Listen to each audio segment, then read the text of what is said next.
नमस्कार and most welcome to my YouTube channel speak English easily. मेरा नाम संजय है। मैं आप लोगों को आज एक बहुत ही इजी तरीका बताऊंगा इंग्लिश को बोलने के लिए। जो इंग्लिश लैंग्वेज है उसको बिल्कुल इजी तरीके से आप इसको बोल सकते हैं। ठीक है, तो चले हम स्टार्ट करते हैं आज का वीडियो। तो आज का वीडियो में मैं जो बताने वाला हूँ, 4 आपको टिप्स बताने वाला हूँ, जिसके थ्रू आप अगर इस 4 टिप्स को, सिर्फ इस 4 टिप्स को आप फॉलो करेंगे, आप इजीली इंग्लिश बोल पाएंगे। ठीक है, तो पहला जो टिप्स है उसको बताने से पहले मैं आपको कुछ बातें बताना जा रहा हूँ।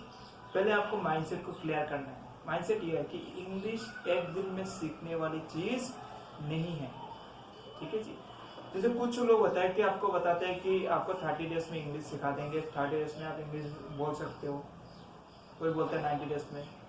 नहीं, मैं क्लास 5 से, जब से मैं क्लास 5 में पढ़ता था उस टाइम से इंग्लिश सीख के आ रहा हूँ। अभी तक मैं इंग्लिश सीख ही रहा हूँ। तो वो एंडलेस प्रोसेस है, तो आपको सीखते ही रहना है उसको। तो उसमें क्या है, फॉर एग्जाम्पल मैं आपको एक चीज छोटा सा एग्जाम्पल देकर समझाने की कोशिश करूंगा। जैसे एक दिन में कितने घंटे होते हैं? 24 घंटे। तो 24 घंटे अगर आपने लगातार एक दिन इंग्लिश पढ़ लिया, तो क्या आप इंग्लिश बोल पाएंगे? नहीं। लेकिन इसी 24 घंटे को अगर डिवाइड कर देंगे ना 24 दिन में आप रेगुलर बेसिस एक घंटा अगर इंग्लिश पढ़ेंगे, तब इसको डिवाइड कर देंगे 48 दिन में आधा घंटे करके, तो और बेटर तरीके से आप इंग्लिश को इम्प्रूव कर पाएंगे, सीख पाएंगे। ठीक है, तो उसके लिए टाइम आपको देना ही पड़ेगा। तो चलिए हम जो है 4 टॉपिक है उसके बारे में बताते हैं। पहला टॉपिक है बेसिक इंग्लिश ग्रामर। ठीक है, दूसरा है प्रोनाउंसिएशन, तीसरा है वोकैबुलरी, चौथा है सेल्फ कॉन्फिडेंस। तो फर्स्ट में आपको बेसिक ग्रामर की बात कर रहा हूँ। कुछ लोग अफवाह ये फैला रहा है कि इंग्लिश स्पीकिंग करने के लिए आपको इंग्लिश ग्रामर की जरूरत नहीं है, लेकिन ये बिल्कुल सरासर गलत है। आपको बेसिक नॉलेज होना जरूरी है। आपको बेसिक नॉलेज इंग्लिश का होना जरूरी है, तभी आप इंग्लिश बोल पाएंगे। ठीक है, तो बेसिक इंग्लिश के अंदर क्या क्या आता है, जैसे टेंस। ठीक है जी, टेंस के बारे में आपको मैं बताना चाहूंगा। 3 तरह के होते हैं tense: past tense, present tense और फ्यूचर टेंस। मैंने ऑलरेडी इसके ऊपर वीडियो बना रखा है। जस्ट आपको मेरा जो यूट्यूब चैनल है उसके प्लेलिस्ट में जाएंगे, वहाँ पे आपको बहुत सारी चीजें मिल जाएगा। आपको रिक्वेस्ट करना चाहूंगा, आप एक बार सारे वीडियो को देखेंगे ना तो आपको पूरा इजीली एक कॉन्सेप्ट हो जाएगा कि टेंस क्या है, उसके ऊपर हम कैसे बना सकते हैं टेंस को, कैसे, कौन सा टेंस क्या होता है, इसका फॉर्मेशन क्या है, सारी चीजें मैंने उसमें बना रखा है। आप इजीली, जस्ट आपको थोड़ा सा टाइम लगेगा, आपको कीमती समय में से थोड़ा टाइम लेकर उसको देखना पड़ेगा। डेफिनेटली देख पाएंगे और समझ पाएंगे। ठीक है,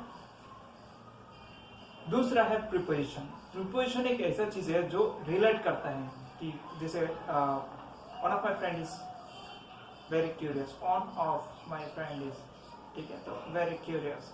तो यहाँ पे जो सेंटेंस है, तो इसमें ये जो ऑफ है वो रिलेट कर रहा है। तो इस चीज को आपको जानना पड़ेगा कि वो किससे रिलेट कर रहा है, क्या बताना चाह रहा है। अगर आपको ये चीज समझ में नहीं आएगा तो आप रिप्लाई नहीं कर पाएंगे, क्योंकि आप अगर समझेंगे नहीं इस चीज को, रिप्लाई कैसे करेंगे?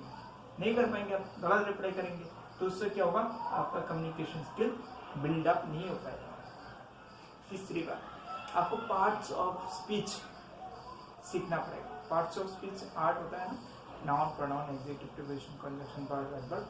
तो ये हमारा जो है 8 पार्ट्स ऑफ स्पीच है, उसको डीपली आपको जानना पड़ेगा, क्योंकि तभी आप एक सेंटेंस में कौन सा क्या है, कौन बता रहा है, किसके बारे में बता रहा है, वो चीज आपको समझ में आएगा।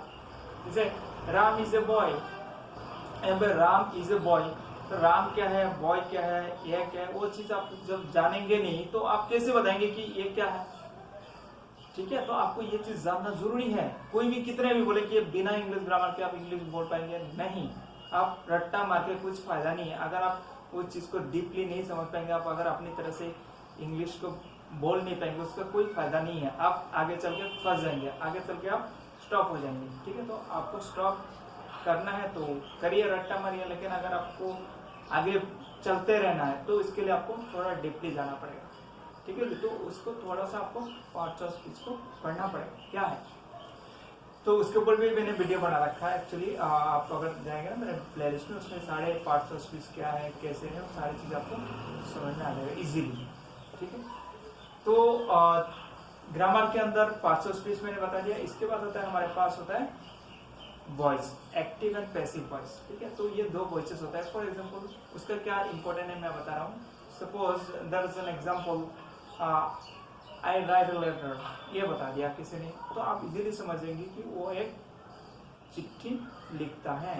बट अगर इसी को उल्टा बोलता है, a letter is written by me, आपको समझ में नहीं आएगा क्या। अगर आपको वॉइस नहीं आता है तो आप क्या करेंगे, रिप्लाई नहीं कर पाएंगे, तो आप स्टॉप हो जाएंगे। तो उसमें क्या है, आपको सेम सेंटेंस को कैसे वॉइस चेंज करके लिखते हैं वो चीज आपको सीखना जरूरी है अगर आप इंग्लिश बोलना चाहते हैं तो, ठीक है।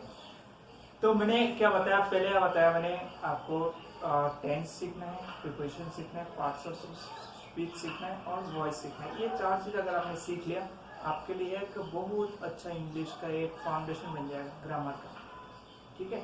इसके बाद आप जो सीखना चाहे वो सीखिए, लेकिन ये चीज जरूरी है, ठीक है। तो ये चीज अगर आप सीख लेंगे तो आपके लिए इंग्लिश बहुत ही इजी हो जाएगा, ठीक है जी। तो ये हमारा हो गया इंग्लिश ग्रामर। अभी आते हैं हम प्रोनाउंसिएशन में, 2 नंबर जो हमारा टॉपिक था, 2 नंबर टिप्स। तो इसमें क्या प्रोनाउंसिएशन क्या है, प्रोनाउंसिएशन देखिए, हम अगर कोई चीज को गलत प्रोनाउंसिएशन करते हैं तो उसमें क्या होता है, जो ऑडियंस होता है वो उसके ऊपर बैड इफेक्ट जाता है। वो समझता है कि आप अच्छा इंग्लिश स्पीकर नहीं है। भले आप क्या करिए, 2 ही वर्ड बोलिए लेकिन वो करेक्टली बोलिए, तो उसमें क्या होगा, correct pronunciation will make a good impact on the listener, right. So आपको क्या करना है, जो भी आप वर्ड जानते हैं उसको करेक्ट प्रोनाउंसिएशन भी सीखिए। तो उसके लिए क्या करना है, सिंपली देखिए, उसमें क्या होता है 44 साउंड होता है जिसको हम कहते हैं इंटरनेशनल फोनेटिक अल्फाबेट, IPA। तो उसको आपको सीखने की जरूरत है। इसके ऊपर मैं वीडियो बनाऊंगा और आप भी देख सकते हो, उसके ऊपर डिटेल्स में वीडियो बनाऊंगा ताकि आपको प्रोनाउंसिएशन सही हो। और उस प्रोनाउंसिएशन को सुनने के लिए आप गूगल पे जाइए। जैसे होता है क्या है, आपने कुछ बोला और आपका जो फ्रेंड है वो क्रिटिसाइज कर दिया कि ये गलत है, आप मान जाते कि भाई वो तो गलत है। आपका क्या होता है, आप जो कॉन्फिडेंस लेवल डाउन हो जाता है और आपका जो मॉडलिटी वो भी डाउन हो जाता है। आप सोचते हैं मैं तो जानता ही नहीं। आप किसी की बात पे मत मानिए। अगर आप गलत बता रहे कोई बात नहीं, आप गलत बता रहे, गलत प्रोनाउंसिएशन कर रहे, कोई दिक्कत नहीं। आप जब तक उसको करेक्ट सोर्सेस से नहीं जान पाएंगे कि ये गलत है, तब तक आप उसको गलत मत मानिए। किसी ने बता दिया, नो नो नो, कोई इशू नहीं। आप क्या करिए, गूगल सर्च करिए, उसमें सुनिए, या फिर बहुत सारे ऐप्स आता है, उस ऐप्स में जाके आप वहाँ पे सर्च करिए उस वर्ड को कैसे प्रोनाउंस करते हैं, उसको समझ सकते हैं। लेकिन उसमें भी थोड़ा सा डिफिकल्टी है, वहाँ पे जो बोलेगा उसको आप समझने के लिए मैंने जो बताया ना 44 साउंड, उसको आपको सीखना पड़ेगा, IPA। अगर आप वो सीखेंगे तभी आप वहाँ पे कॉन्सेप्ट को क्लियर हो पाएंगे कि वो क्या बताना चाह रहा है, कौन सा साउंड आपको बनाना है, ठीक है। तो उसके बारे में मैं फिर आगे बताऊंगा आगे वीडियो में। तो यह था हमारा प्रोनाउंसिएशन के बारे में। और तीसरी जो हमारा टिप्स था वो था वोकेबुलरी। सो वोकेबुलरी जितना आपका ज्यादा होगा इतना ही आप आगे बढ़ा पाएंगे, मतलब आगे कंटिन्यू कन्वर्सेशन को कर पाएंगे। फॉर एग्जांपल होता क्या है, आपने देखा होगा कुछ लोग होता है थोड़ी देर बोला इसके बाद स्टॉप हो जाता है, इसका उनके पास कोई वर्ड इंग्लिश का नहीं होता। तो इसमें क्या होता है, वो फंस जाता है। फंसने के बाद वो फिर आगे नहीं बोल पाता। तो हमें क्या करना है, इंग्लिश का जो वोकैबुलरी है उसको इम्प्रूव करना है। इम्प्रूव करने का जो सही तरीका, बिल्कुल इजी तरीका जो मुझे लगा, वो है प्रीफिक्स एंड सफिक्स। ये 2 चीज अगर आपने सीख लिया तो आपका एक बहुत अच्छा क्या हो जाएगा, शब्दकोश बन जाएगा, वर्ड बैंक बन जाएगा आपका माइंड में, ठीक है।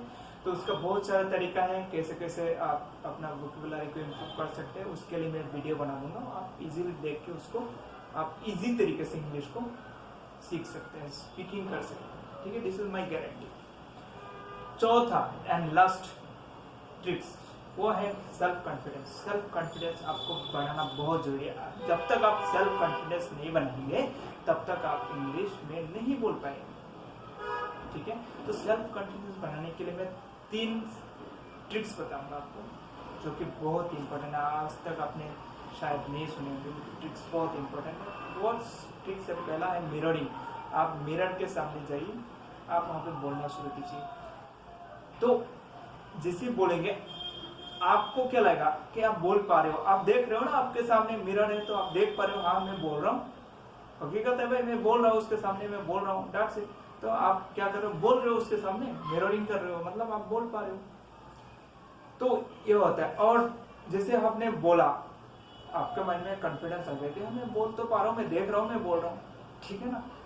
तो दूसरा है कि आपका यस्टरडे को आज से कंपैरिजन करिए कि यस्टरडे आपने क्या सीखा था और आज आपने क्या सीखा, आप में कितना इंप्रूवमेंट आया। डेफिनेटली आया, क्योंकि यस्टरडे आप इंग्लिश को सीखने के लिए सोचा भी नहीं था, आज इंग्लिश को सीखने के लिए सोच लिया, आपने स्टेप आगे बढ़ दिया, आप वीडियो देख रहे हो ये वाली, इसका मतलब क्या, आप पहले से इम्प्रूव हो, ठीक है। तो आपका जो स्टेप्स है वो आगे बढ़ गया। आप किसी को कंपैरिजन मत करिए कि उन्होंने सीखा और इतना अच्छा बोल रहा है, मैं नहीं बोल पा रहा हूँ, नहीं, उनको छोड़िए, आप अपने से कंपैरिजन करिए, आपने कल क्या सीखा था, आज क्या सीख रहे हो, आपने डेफिनेटली पाएंगे कि आपने कुछ इम्प्रूव कर रहे हो, ठीक है। तीसरा, और ये सबसे बहुत ही इम्पैक्ट करता है ये चीज, वो क्या होता है, आपने जो भी सीखा उसको सिखाने की कोशिश करिए। तो सिखाने के लिए या तो आपके जो लोअर स्टूडेंट्स होता है जो कि आपसे नीचे पढ़ते हैं, उनको कुछ ना कुछ XYZ इंग्लिश के ऊपर सीखने की कोशिश करिए, ठीक है। और दूसरा है कि जैसे मैंने अभी वीडियो बना रहा हूँ, ऐसे ही आप कोई वीडियो बना के आप उसको अपलोड कर सकते हैं। तो क्या होगा, इससे आपका जो बिल्डअप है, आपका कॉन्फिडेंस लेवल बढ़ेगा, क्योंकि आप दूसरों को समझने की कोशिश कर रहे हो। तो उसमें क्या हो रहा है, आपका एक सेल्फ कॉन्फिडेंस बढ़ेगा। तो ये जो चीज है, ये तीनों चीज अगर आप करेंगे ना, तो आपका सेल्फ कॉन्फिडेंस ऑब्वियसली बढ़ेगा, और ये ही आपका जो है नींव होगा, जिसको हम कहते हैं फाउंडेशन बनेगा, ताकि आप इंग्लिश को अच्छी तरह से बोल पाए। सो मैं आपका समराइज करना चाहूंगा। पहला है हमारा 4 tricks, basic English grammar. Basic English grammar के बाद हमारा है प्रोनाउंसिएशन, प्रोनाउंसिएशन के बाद हमारा है वोकैबुलरी, वोकैबुलरी के बाद है हमारा सेल्फ कॉन्फिडेंस। अगर हम इन चारों चीजों को अच्छी तरह से सीख लेंगे तो हम डेफिनेटली हम इंग्लिश इजीली बोल पाएंगे। Okay friends, thank you very much for watching this video. Have a lovely day. Thank you.